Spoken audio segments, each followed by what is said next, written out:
take that as a... I don't know what. I don't either. I don't know why I said it. Christine Jardine is with us again, Lib Dem Treasury spokeswoman. We love having Christine on the programme. Hello. Stefanie Bolzen, you've been here before as well. It's kind of like a reunion tonight, isn't it? Stefanie is UK and Ireland correspondent for Die Welt, and Shola Mos-Shogbamimu, I got it right, didn't I? How do you like to describe yourself, Shola? I always talk about you as a social commentator.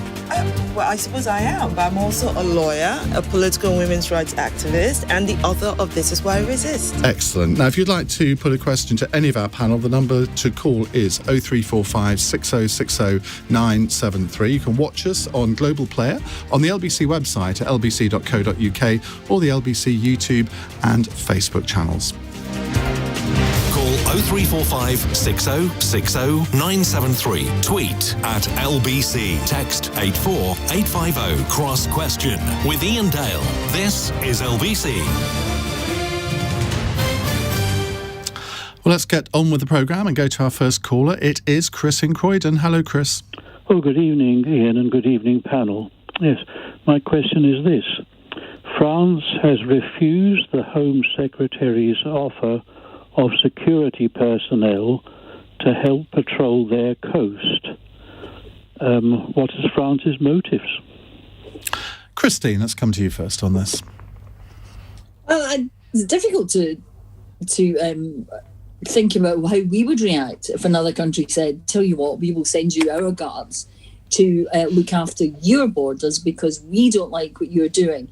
It's a completely offensive, actually, suggestion if you're French. It's actually completely offensive, I think, to most of us as well. Because the solution to that problem, and I say us, I mean most British people, the solution to the problem is not to send British guards to France or German guards or Italian guards or American guards or anybody else. The solution is safe passage, safe corridors for migrants, safe corridors for asylum seekers, and not to do what this government has done by just making it more difficult and pushing people into the hands of, people traffickers.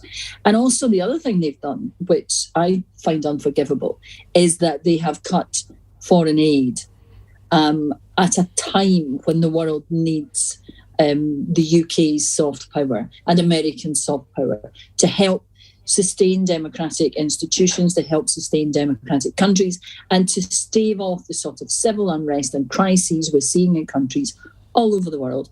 People don't, break up their homes, leave all their possessions, put their families' lives at risk easily. They have to be absolutely desperate. And the sooner that we recognise that this government recognises that and stops playing some sort of ludicrous game of who can do it better with France or any other country, for that matter, the better it will be for everybody. I mean, looking at it another way, you could say that the British government is just trying to help out the French do what they're supposed to do anyway and stop people going into the Channel. Absolutely. No, I don't, if you put the very best possible spin on it, that is not what the British government is doing. The British government is, trying to be heavy-handed. It's just offensive, Iain. I mean, like I said, put ourselves in the reverse position of France. Okay. Said, all right. No, you've made that point. You're not doing a very good job. We'll do it for you. Andrea Leadsom. Well, thank you. I actually think that what the government's trying to do is to stop the absolutely evil trade in human beings. Christine says they're almost encouraging it. Well, no, because what Christine's talking about is not the legal, safe routes for seeking asylum or indeed of economic migrants. What we're talking about with these small boats is people who are running absolute existential risks of drowning and dying. Many, many children who've already died. And what the government is quite rightly doing is trying to stop them making that perilous journey. So actually the new bill that's coming forward is going to create a differential between those who come here legally and those who come here illegally in an attempt to try and stop that trafficking trade. That has got to be a priority. But do you understand what Christine was saying about it appearing offensive to the French? Because if they offered to do that to us, I'm not sure you would think that was a great idea. But to offer is not offensive. I mean, they've said no. And that's fine. I think the point being that what the government is finding is the number of people, something don't quote me on this, but I think it was 24,000 people this year. That is a huge number of people. Now, if people are seeking asylum, then the rules on asylum are that you seek asylum in the first safe place you come to.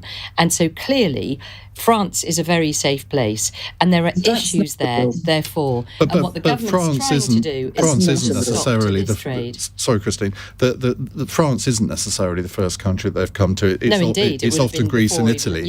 But you would accept that Greece and Italy on their own cannot handle the numbers that they've had over the last few years. Yeah, I totally agree. Therefore, it is up to countries like Britain to take our fair share. Legal migrants who've gone through a legal route. And let's be clear about this. The problem with economic migrants who come here illegally is the vast majority of them tend to be very able-bodied young men. What that means is that the women, the older people and the children are left behind with nothing. And that is partly the problem. The other massive problem is that evil trade in human beings. We have a lot of jobs in this country that we need able-bodied young men to do, we don't have legal routes for people to come to this country. We have many people who've come here. I mean, just look at we've had something like over 4 million EU citizens get their settled status in the UK so they can work here. We have so many people coming from South Asia, from across Africa, from right all around the world, and we welcome them with open arms. This is an incredibly welcoming country, but the fact of the matter is we do not want this illegal... Christine, I know you're gagging to get in, but I do have two other panellists here that I need to bring in. Like, Shola is sort of itching to get in, aren't you? I can't, please. Oh, Jesus. Okay. I totally agree with what Christina said. Her summary of the situation is absolutely bang on. It is totally insulting of the British government to go to France and say, well, you're not doing a good job, so I'm going to do it for you, when they can't even take care of their own borders. I thought the reason for Brexit was to control our borders. The problem here, and this is responding... It is, but controlling other people's as well, obviously. And this is responding to Andrea's point. What our government consistently does is to demonize and dehumanize refugees, and that is a problem. And when you say they're legal routes, you're making Is that really fair? Priti Patel's parents were refugees to this country themselves. Thank you for mentioning Priti Patel's parents, because under Priti Patel's new policies, even her own parents will be able to come into the country. So please, let's not go there. The point here is that to Andrea's I think you should defend that. I think you should prove that Priti Patel's parents couldn't come here. I think that is nonsense. I spend so much of my time facilitating family reunification in the UK. Look at what happened over the summer with Afghanistan refugees. So many members of Parliament your response is totally gaslighting. You're making it look like this government is just... No. Let me finish. I listened to everything you had to say before it was my turn to speak, so you will listen to me. I'm trying to explain to you that you gaslighting the listeners by suggesting that this government is trying to deal with the problem of traffickers by actually demonizing the people who are being oppressed by traffickers. So, Shola, I won't have you accuse me of lying, which is what you are accusing me of. I'm telling you are lying. It's a lie. No, I am not a lie. Lying. That's not what the government is doing. No, what this government is trying to do is to prevent illegal movement to this country. The government is not doing that. The government is dehumanizing refugees, demonizing the language they use, the way that, how many, compared to other countries, how many migrants or refugees has the UK taken in? Each time we talk about migrant crossing, it's always to paint them looking like people who actually you should have gone to a different country before you came to us. That's not the point. No, the point is that is not the point. Yes, they are taking their lives in their hands. They're coming to us for a reason. And when they come to us, on their way to come to us, we should not be politicizing the difficult choices that they've had to make. But we're doing that, and we have politicians like you that want to gloss over it, making it look like, well, actually, the problems are those traffickers. If the traffickers are the problem, why are you punishing the people who are being oppressed by the traffickers? Andrea?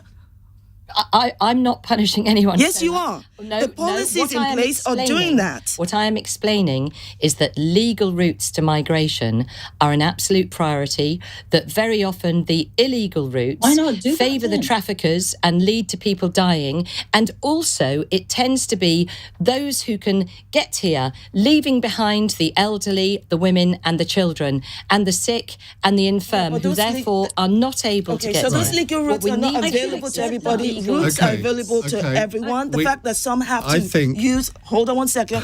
The fact that some people have to go take extreme ways to get here should look at the circumstances of their lives and not decide that because they decide to take their lives into their own hands, it means that it's not legal. That's wrong. I think we need Stefanie's characteristic calmness in the debate. Stefanie. First of all, I think it's not an insult for the British government to ask the French if they could cooperate. You have these kind of corporations all over Europe. You have German-French police patrols. You have actually this juxtaposition of the French doing the checks for the Brits on the French side, when it comes to the Eurotunnel. But what this all shows and what is happening to the government is that they, as you said, they try to take control. By having Brexit, they lost control. They completely lost control. And I find it, I must say, what is really not true, Andrea, is when you say these people, they could go to another country. They don't want to go to another country. They want to come to the UK. I mean, she's right. They could go to another country. They may not want to go to another country. Why would they? They don't want to. They come there, they sit there for years in horrible circumstances, and they want to go to the UK because their families are there, because they speak the language, and so on. Exactly. And now the government is constantly not saying the truth to the British public by saying, we're going to do a treaty or an agreement with the French. This won't happen because the French can't do an agreement with the Brits. It needs to go via the European Commission. And you know what? Why this is not happening? Because Lord Frost is stopping these talks by going on about Article 16 in Northern Ireland. These civil servants who come here every week, they go to Brussels, go to London, spend so much money and time talking about Article 16 in Northern Ireland instead of really working on the basis of the Trade and Cooperation Agreement and sorting out these things. Asylum, financial services, all that, but there is so much populism going on in this government. You're losing time and space to really do the things that you should do. I don't even know where to start to unpack that. I mean, the fact of the matter is that the UK decided to leave the European Union, and you are very clear that you don't like that. You think it was a bad decision. There was a majority, a democratic majority in this country. And now, of course, we have a free trade deal with the European Union and we have some teething issues. And that is no surprise. That is often the case with any free trade deal with any country. But what you're doing is you are merging the fact of the arrangements on leaving the EU with the very long-standing issue, long before we left the EU, of the problem of people in small boats. That existed a long time. No, but because of I don't want to get sidetracked onto Brexit because that might come up later. Christine, final point on this from you. I know you've been very keen to make it. Well, the argument that Andrea makes is easily settled, and that is by having safe legal routes that we don't have at the moment. And the problem is that the government has failed. The government has failed to solve the problem. And it keeps coming up with yet another suggestion that won't work. And what they need to do is get to grips with this and have proper, safe legal routes and support asylum routes in the country and do and Christine has... I don't know what's up with her connection. Well, we do have safe legal routes, so into her silence, I shall just throw a fact. We're going to move on. Sai in Widnes says, "Howdy, Iain. I don't have a question. I just want to say I love Cross Question. I enjoy it every night. It's great. We love people like you, so I hope you're watching on Global Player. It's 16 minutes past 8. LBC. Hey, Harry.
Cross Question with Iain Dale on LBC. 90 minutes past 8 on LBC. Now, when we started Cross Question, I had the bright idea of keeping the camera and the mics on during the commercial breaks for people who are watching on Global Player. I've never managed to persuade them to do that, but in that last break, I really wish I had Shola and Andrea. Anyway, It's a healthy conversation. You're having a spirited debate. We have with us Andrea Leadsom, Stefanie Bolzen from Die Welt, Shola Mos-Shogbamimu, and Christine Jardine, who's the Lib Dem Treasury spokeswoman. Or is it spokesperson? I always get that wrong. Right, let's go to our next question. It's our old friend James in Ayrshire. Hello, James. Good evening, Iain. My question for the panel is Keir Starmer or Nicola Sturgeon or indeed Ed Davey had made the same sort of shambolic speech that Johnson made to the CBI this week, how would the British media have reacted? How do you think they would have reacted? I think they would have crucified them.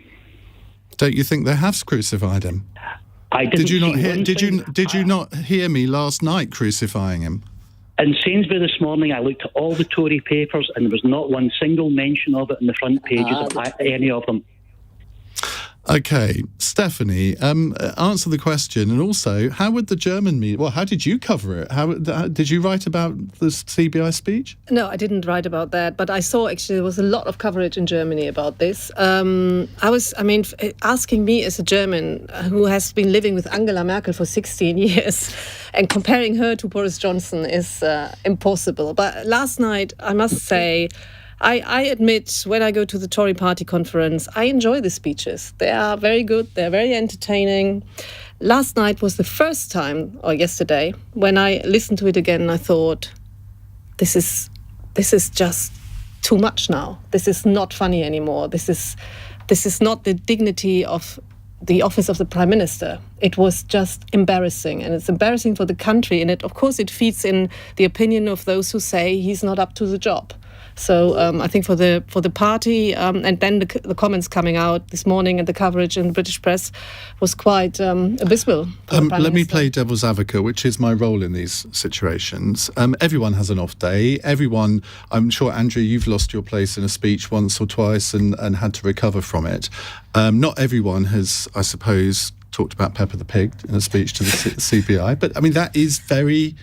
Boris, isn't it? I mean, that's kind of what people expect from him. Do you think that he's almost believing his own publicity now and that he can get away with this, or do you think it's more serious than that? No, I think the difference was that usually he gets away with this because he's a genius when it comes to speaking in public, but he couldn't. He just got stuck several times, and it just was embarrassing. However you like him or not like him, it was just a real failure, and that was, I think, the quality difference to other occasions when also he can improvise. He's absolutely superior to anybody else to be on a stage. But in that moment yesterday, it was, and then of course it comes on top of everything else. So you have, as an outsider, you observe it and think every other day, every week, there's something else coming which is not good for this government, the Prime Minister. Shola. Yes. Okay, just to your point about it's not funny anymore. It was never funny. Okay, 2 years ago when he was running for election and people kept thinking, oh, how charming. He puts his hand in his hair. He looks disorganized. He sounds disorganized. That, every single thing that comes out of Boris Johnson's mouth is never substantive. So when he lost his place and he couldn't catch on the commitments or the key points he was meant to give these senior leadership, it's because he has nothing to say. He could not even commit it to his mind. And so losing your place is not the point. Having an off day, that's not the point. Boris Johnson has an off day every single day of his political life. This man should never have been in office. Well, you may think he never should have been in office. Yeah. But 14 million people voted for him at the last election and gave him an 80-seat majority. And that is my point. That was a pretty good day for him. The 14 million people, I absolutely saw that picture of him going, yay, right? Because of Brexit. But the point is, 14 million people cannot claim to be surprised or shocked that he's disorganized, he's incompetent, he's a liar. Because he was always that 2 years ago, 3 years ago. For him. That's my point. So I'm sitting here going, I'm sorry, everyone's acting like, oh, how disgraceful. But he was always like this. So why are we all acting like we're surprised? Why did you put him in there knowing what he's incapable of and what he's capable of? Andrea Leadsom. I mean, it's kind of almost not worth commenting because my colleagues here will tear me off a strip. But, the fact is, he was making a perfectly good point about British creativity, and he was having a very bad time with the flow of his speech. And he is a great communicator, and he can have big off days. I mean, we've heard over the years him say some things that he's lived to regret, and yesterday will no doubt become one of those days. But I absolutely don't agree with Shola that every time he says anything it's a disaster. That is simply not true. He is exactly, as you say, he is one of the world's great communicators. Jesus, Lord, he please can get, he's not a great communicator. Not to you, We are Shola. having complaints about you blaspheming. But that's not blasphemy. I'm a Christian. And I'm finding it very offensive, you blaspheming as well. I am not I'm also blaspheming, but I take the point. So I will not say, I will just say, my point is, I think it's an overstretch to call him one of the world's greatest communicators, because he's not. Okay, so you don't agree. I'll accept the fact that you don't agree. I think he is a superb communicator. I also think he's an incredibly smart guy. And everybody knows, exactly as you say, Shola, he can be disorganised. He was clearly having an off day and lost his place in his speech. And it's not such a huge deal.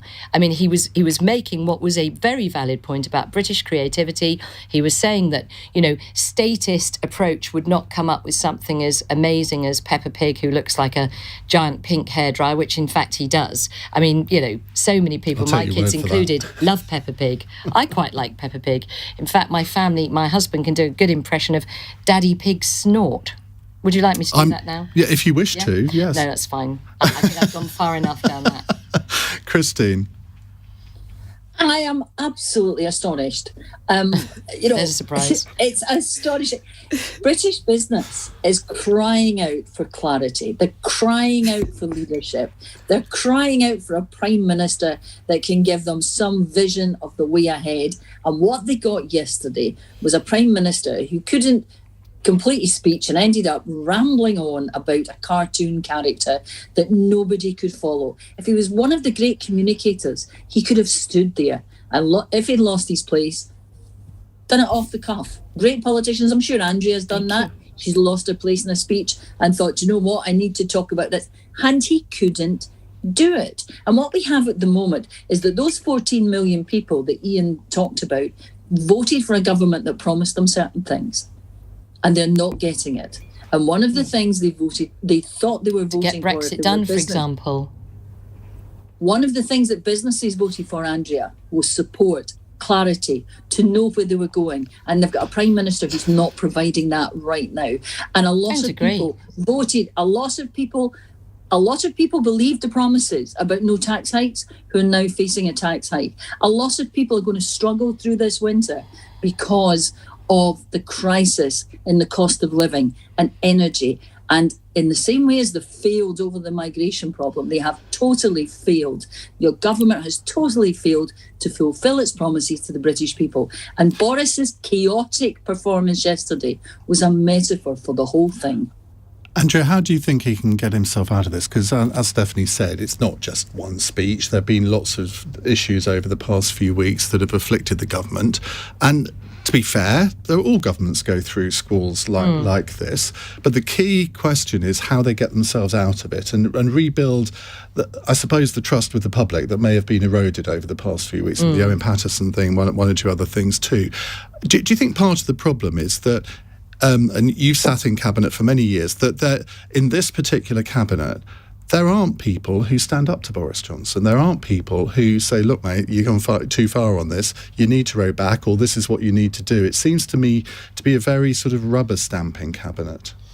I think, that's been the kind of the sense in the media that comments on the cabinet, but I actually don't think that that's the case. I mean, genuinely, the colleagues I've worked with in my intake, who I've worked with in cabinet, are very opinionated people. Priti Patel, for example, has very, very strong views. So does Dominic Raab. We'll get Shola going again. You mentioned I know. I don't want to mention her parents, however, because they wouldn't be allowed in this country. No, don't go there. Don't go there. Don't get me started. According to Shola, no, I won't. You're going to prove that to me, aren't you? you, Shola?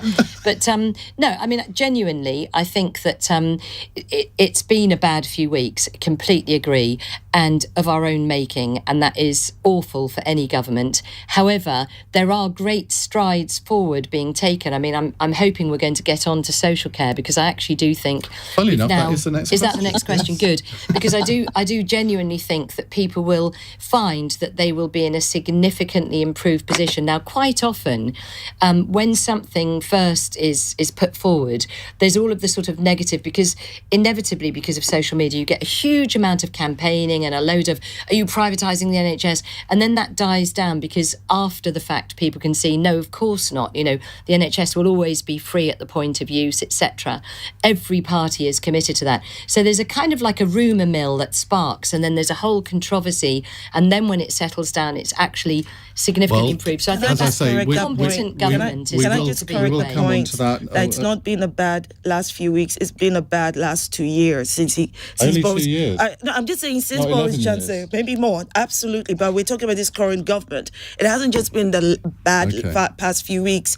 From December 2019, all through the mismanagement of the COVID pandemic and everything else, this government has been a mess of incompetence. OK, we will come on to more of your questions in just a moment. 0345 6060 973. As you can tell, they're in a sparky mood tonight. It's 8:30. Zora Suleiman has the news headlines. There are more changes to coronavirus guidance across the UK. Anyone in England or Scotland meeting a group of friends for dinner or going Christmas shopping are being encouraged to take a rapid lateral flow test first. 2 men have been arrested after the body of a teenager was found by officers searching for missing 18-year-old Bobby Ann McLeod. She was last seen on Saturday night as she left home to meet her friends in Plymouth Town Centre. And 2 Met police officers have been injured as they tried to detain a suspect in south-east London. Officers were called to reports of a man and woman being assaulted at an address in Beckenham just after 3:30 this afternoon. The suspect was tasered following a struggle during his arrest. LBC weather: rain moving southeastwards across Scotland and Northern Ireland through the night. Overcast elsewhere with patchy fog, a low of 5 degrees. LBC.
Cross Question with Iain Dale on LBC. 8:34. I have no fear in saying that this is the sparkiest cross question for many episodes. We're often accused, people say we should rename this programme Don't Get Very Cross Question. But I think tonight, possibly not. Andrea Leadsom is here, former Cabinet Minister, Conservative MP for South Northamptonshire. Stefanie Bolzen is UK and Ireland correspondent for Die Welt, or is it editor? Are you editor or correspondent? I don't really know what the difference would be. Editor is sort of one step up. Well, I could call myself an editor of a one-woman office. Then I'm an editor of bureau chief. And Shola Mos-Shogbamimu is editor of everything, basically. And Christine Jardine is mistress of the Lib Dem Treasury team. I think that would be a good title for you, Christine. Right, let's go on to our next... Yeah, you like that? Let's go on to our next text question. It's from Luke in Cambridge. I should say you can text your questions in as well as call 84850. This is from Luke in Cambridge. How many castles are you allowed to own before you don't pay for social care anymore? I sense a tongue firmly in cheek there. Stefanie Bolzen, as well as answering that, tell us what the social care system is in Germany, and can we learn from it? Well, first of all, let me say, and this especially to Andrea, this was one of the stories where I actually put praise on this government, because I thought it was very courageous to do this in the first place. And one of the things when I moved to Britain that I couldn't believe is that there isn't actually any social care in place. I mean, no system really. And then I understood that government after government, they shied away because, and they experience it now, it's going to be maybe the thing that this government will fall over, because it's so hard to do. In Germany, they introduced this in 1995, so many, many years ago, because, of course, Germany is much older. The demographics are even worse than in this country. And they introduced an insurance-based system. So every month from your, if you're, for example, employed, you get something like 4.5 or a bit more percent reduced. And this goes in a pot. And it's like a pension, but it's not your pension money. It's really only for old care money. So it is hypothecated? Yes, it stays there. And then... what's the German for hypothecated? Hypothecated... I'm not quite sure. Well, I'm glad you don't know. My producer just said to me, you speak fluent German, you should know. Well, I don't.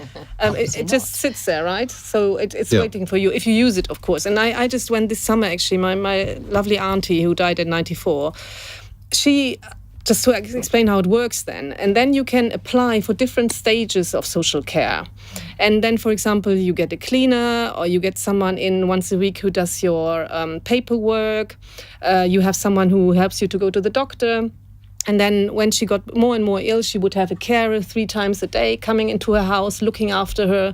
And I saw her just before she died. And I remember stroking her face. And she had such soft skin. And she said, yeah, they're putting cream into my face 3 times a day now. And so it's something also about that dignifying of dying. Yeah. And that's what I find so shocking in this country, to imagine that old people end up in a ward, on a corridor, in a hospital, and dying in the most miserable, inhuman way. This needs to be really sorted. But I think this government has a massive challenge there, and I don't quite trust them, but Andrea, you will explain to me, does the money really go to the old or social care, or will it end up in the NHS? So this is why I'm glad we're talking about this, because for me, I would support the German model. I've always thought we needed social care insurance, exactly that. So we introduced this way back, I can't remember when now, we introduced NEST, the compulsory pension, so that everybody has to save a bit for their old age pension. And actually, I think exactly that. If you pay into an insurance policy, we created something similar for flooding, for people who couldn't get insurance because their house had flooded before, and we created a sort of partly government-backed, partly privately funded insurance policy so that everyone could get flooding insurance. And it seems to me you could work on the same actuarial basis with social care, because something like 1 in 7 people need spending on their care as they get older over £100,000, 1 in 7 people. So that means you could assess that actuarially. And what this does, what I'm really pleased about this, is this creates a cap and a floor. Okay, so you have to, if you've got assets of over 100,000, then you have to pay for your care up to a maximum cap of £86,000. So each person has a cap of contributing to their own care at £86,000. And really importantly, really valuably, is that is also counts if you're having domiciliary care rather than care in a care home. And I mean, my stepdad at the moment, he has dementia and he's been in hospital and he's been stuck there. And so this is so personal to me. And of course, the issues are so fraught for everybody who's in that position. You know, I get so many constituents writing to me saying, we simply can't afford any more and there is no help. So people have to, at the moment, and have had forever, to literally, virtually bankrupt themselves before the state will pick it up. And then you end up in the position where somebody outlives their own budget and therefore the council wants to move them into a kind of a cheaper care home when they've got used to being in a care home. And of course, if you've been in a care home paying for yourself for 2 years, 3 years, that's become your home. And so, I mean, honestly, the current situation is so bad.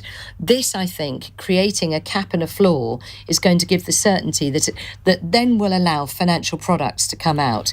And so you will in future, and there's a white paper discussing this, you will be able to buy an insurance product, a bit like a life insurance product that guarantees your 86 grand that you're going to have to pay. The 2019 manifesto was very clear, and it said you won't have to sell your home. Yes, and that's the plan, is that you won't have to sell. That's not what Boris Johnson has said today, is it? But what the plan is, that this white paper is going to be looking at the concept of, in effect, buying a product that enables you to borrow on the value of your home without having to sell your home. So, I mean, the point is that if your partner, if your spouse or your partner is still living in your home, people today have to sell the family home. Exactly. But in the future, they will not have to do that because they don't now. If your spouse lives in the family home, you don't have to sell the home now. No, but people are having to sell their home to pay for their care costs now. Yeah, but not if their spouse lives in the home. But my point is that in future, you will not have to sell the home at all because there will be, in the future, that's not what Boris Johnson financial products that enable you to borrow against the value of your home. I think we all agree that the state of social care in this country is shameless. But what is equally shameless is the government claiming that it's fixed it.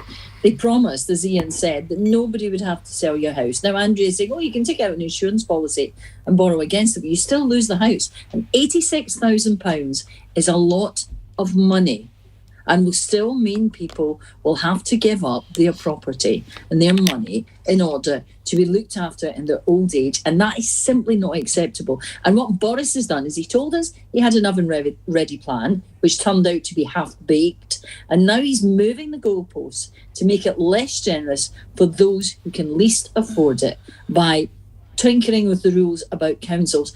It's just, it breaks my heart to think that in this country we are not making the effort that we should. And we heard what Stefanie said about Germany. But what's your alternative? That's your alternative? That's something we should be looking at. What we should be looking at is your proper national insurance, proper social care, beg your pardon. And what we shouldn't be doing, the other thing that has been pointed out already, is that we don't know how much of this national insurance hike is actually going to go to social care. Nobody's going to get anything until 2023. And the government has been asked repeatedly to make it clear what is actually going to social care, and they haven't. And what we want to do is have a proper look at it, have a proper examination of social care. We should be. Yeah, but sorry, Christine. We've had a proper examination of social care for the last 15 years, and nobody's come up with a solution apart from the one that the present government has come up with. Now, I am getting slightly tired of hearing opposition spokespeople. I mean, you are there to criticise the government, completely get that, and to hold them to account. Yeah. But I was talking to Liz Kendall earlier on, who's Labour's spokeswoman on this. Didn't seem to have any alternative plan at all. I haven't heard an alternative plan from you yet. Just criticising the government. That's a fair point. I mean, we are here, as you said, to scrutinise and to make sure that the government listens to all arguments. I think what we need is a cross-party look at this. We need all to sit down and look at it properly. Well, we had that in 2009, didn't we? And we have the German model, which Stefanie has just been talking about.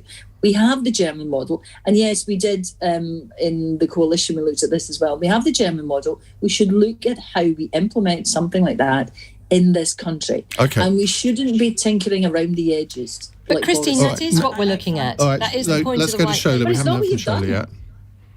Okay, I think the reality here is that I find that the government is being utterly disingenuous. Do we need a social care plan? Heck yes. It's disgraceful we've not had one to date. But how can we then come up with a plan that secures the only guarantee, to Andrea's point, the only guarantee and certainty here is that it creates a bigger divide between the haves and the have-nots, when we should actually try to balance things out.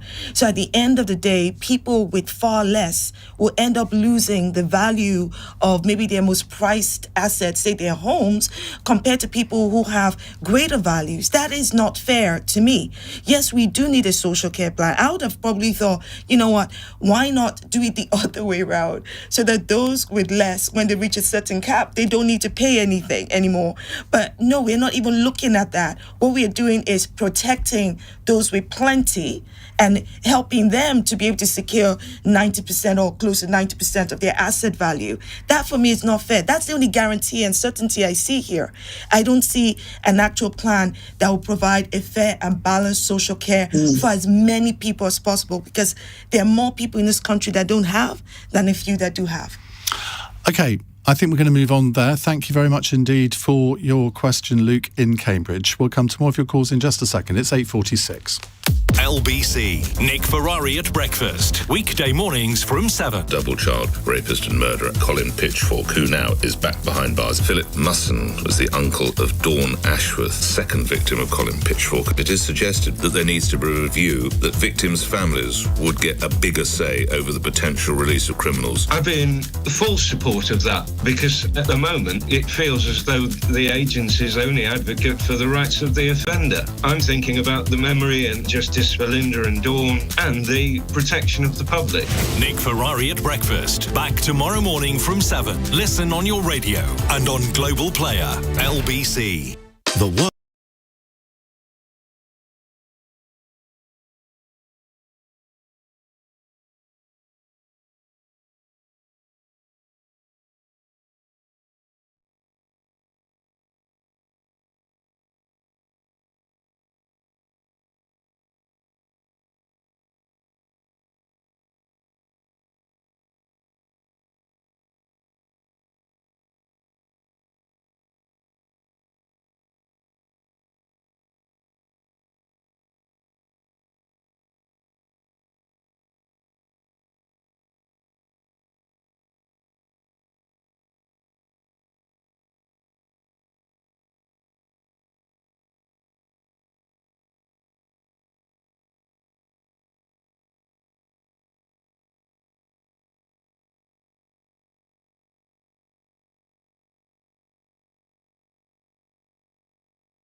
Leading Britain's conversation. Cross Question with Iain Dale. Tweet at LBC. I have the German word for hypothecate. Verpfänden. Verpfänden, yeah. But awkward word to pronounce. Hypothecate in this context, what does it mean in the context of the insurance system? What does that mean? The money stays in the pot? The money stays in the pot. So it's like, at the moment, we all pay road tax, but that money is used for railways, and not roads, basically. So that is not hypothecated. No, it's hypothecated, of course. Anyway, let's move on to our next question. It's from Tim in Southend on a text. There are 4 women on tonight's panel and 0 men. Why is this acceptable for women, but not the other way around? Well, I can easily defend that, because yesterday we had, including me, 4 men and 1 woman. Here we've got 4 women and 1 man, but apparently I don't count because I'm the host. Andrea? I mean, I just like to revert to the fact that no men would exist without women. So, you know, we have the right to have the occasional panel since... Well, it's the other way around as well. Since the world began. Well, no, I think, you know, we've got freezers, thanks. I suspect, Shola, this is something you can agree with Andrea on, isn't it? Believe it or not, yeah. Yay! As far as I'm concerned, what the heck are you talking about? I mean, forever you've had all male panels. You did not complain. You have one night with 4 women and you're moaning about it? Come on, please give me a break. Let it just go and enjoy the conversation, however spirited it might be. Christine? Yeah, I'm going to have to agree with Andrea on this, which might be a bit of a shock. I mean, yes. I mean, It's going well. Where is the problem, really? The good thing about it is that it points up how many more women there are in broadcasting, in politics, in business, and that's a good thing.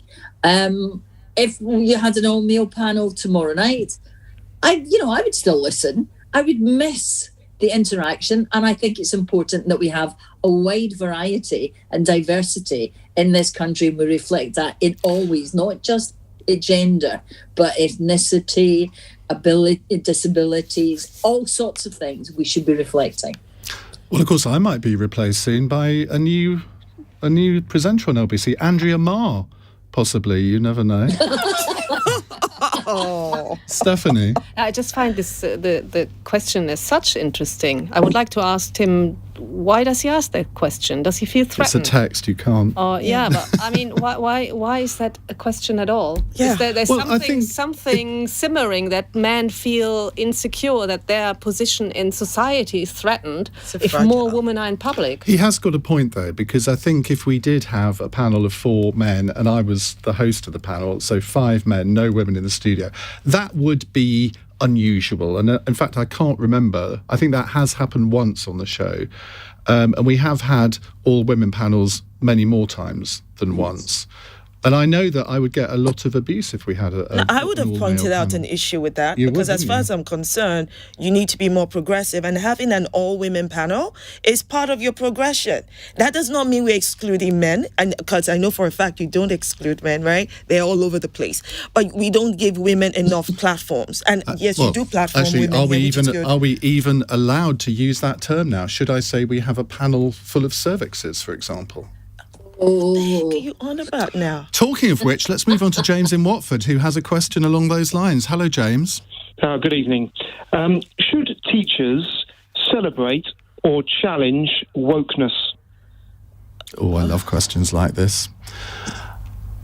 Shola, I know you're very keen to answer this question, judging by you holding your head in your hands. This is why people should watch rather than just listen. Okay, you're a very visual person, aren't you? I am. The thing with me is that my entire body is an expression in itself. Should teachers celebrate or challenge wokeness? Can I just ask James if he knows what the heck being woke means? Do you understand what being woke is? Do you understand the rationale in understanding that it is important for us to be awakened to racial injustice, racial inequality that exists in our society, and all of the nuances and complexities that comes with that. I would have thought that's a good thing. But of course, people today have changed the word woke to mean something else. To mean, oh, well, that means you're affecting my freedom of speech. Don't get me into my character speaking. The point is this: teachers ought to be teaching, and celebration and challenge for me is about engaging in real discourse that talks about real issues of the day. So when you say teachers, I don't think it's just teachers. I think everybody should be having a conversation about real issues that affect us. And if that makes me woke, then woke I am. But if wokeness means the whole far right narrative around, or people are trying to steal your right to be this or that, that's not what wokeness is about. So I would say, first of all, get educated on what woke means. Stefanie, what does woke mean in German? Aufgewacht. Is that right? Wokeness means pretty much the same as it means here. It's overly politically correct. But I think teachers should celebrate and challenge both. I mean, they should do both things. What they shouldn't do, or what they should not let students do or young people do, is to say we can only accept one opinion. So what is happening increasingly in universities. So universities are places where open discussion should be endorsed and not close people out. That's something that I observe, and maybe I have teenage daughters at home, and I sometimes find they're almost aggression and upset about certain things scary and intolerant in their own way. So you want to be intolerant of their intolerance? Yeah. Christine? Well, woke actually is, the dictionary definition is that you are, as Shona, I think, said, awake to injustice and racism. And I think the more woke we become, the better it will be for all of us. Is that for teachers to celebrate or challenge? I don't know. I don't think that if I was a teacher, I would like to be tasked with either of them. I think their job is to encourage children in their learning, and to be adventurous about reading, about learning about the world, about all aspects of it. But I don't really think that we should be asking them to challenge or celebrate it. But I don't like the fact that woke, for a lot of people, has become a pejorative term. It is about being alert to injustice and racism in all their forms. Okay. And that's what we should focus on. Andrea? Okay, so scarily, I'm agreeing with Shola and Christine again. Yes, that's excellent. So I feel I brought you all together. Yeah, you have. Well done. At the end. I think Shola's exactly right to say you need to ask what woke means, because actually the dictionary definition, as Christine points out, is that you should actually be open-minded and egalitarian, and it is the opposite of the kind of small-mindedness that we all dislike. And so you do have to understand what woke means. So I also have kids who are teenagers and slightly older, and we have arguments about this, because for the older who are at university, they find woke is a bad thing because it means deplatforming people and cancelling people, because you're not allowed to have that opinion or to express that view. Whereas for my daughter, who's a teenager, it's a much more open and inclusive definition. So I think the definition is important. I think it certainly shouldn't be used as an insult. I think it has been abused as a term. But actually, to the point which I think your caller was asking about, should teachers be celebrating or resisting, I think the job of teachers is actually to help children to look at things from every end of the telescope, and to understand all the amazing variety that we have in our country and in our world, and to form their own views. And that, I think, is the opposite of, unfortunately, what happens in a lot of schools, which is where teachers impose their own views on children. James, quickly from you, your own reply to your own question. I can't disagree with anything I've heard there, really. The only thing I'd add is that, taken to its extreme, I think any belief system can be a problem. But more reading, more discussion, and more awareness of what the definition means, that all sounds good. OK, thank you very much indeed, James. Final text question from Juliet in Bromley. This is going to challenge you all. Boris Johnson loves Peppa Pig World. What's your favourite theme park or fairground ride? Christine, let's come to you first. Oh, that's unfair. It was Animal Kingdom at Walt Disney World in Florida, but then I went to Harry Potter World in London. And I think it's probably the winner now. Andrea. So I think the most fun was at this place called Gulliver's World near Milton Keynes when my kids were little, and it was like mini fun fairs, and I just felt so brave because I was just fine on the roller coaster and the thing that drops you from a great height because they were all mini. So that one. Okay, Stefanie? I just love water slides, whatever height, however long, the steeper the better, water slides, whatever. Shola? Epcot, Disney World, Florida as well. I've been able to graduate slowly from Magic Kingdom and Animal Kingdom from when my kids were really little. And finally, I'm like, oh, good, there's a place in Disney World where I can actually do more adulty stuff. But yeah, that I think definitely. Wicksteed Park in Kettering, does that still exist, Andrea? I do believe it does. I used to go there as a child. Used to love that. It's a water slide there. Oh, so you want to check it out, Stefanie? Right. Thank you very much for a very spirited edition of. I shouldn't say feisty. Jackie Smith always has a go at me when I say feisty because she says you'd never use that word about a man. Christine, thank you very much. Andrea, Stefanie, and Shola. I am going off to wrap a cold towel around my head for a couple of minutes before we get on to our next subject. We're going to talk about the fact the NHS is now going to give therapy before medication to treat depression. I want to get your experiences. 9:01. On your radio, on Global Player, and Play LBC. leading Britain's conversation. This is LBC. From Global's newsroom at 9 o'clock, Devon and Cornwall police have just held a press conference after the body of a teenager was found by officers searching for missing 18-year-old Bobby Ann McLeod. She was last seen on Saturday night as she left home to meet her friends in Plymouth Town Centre.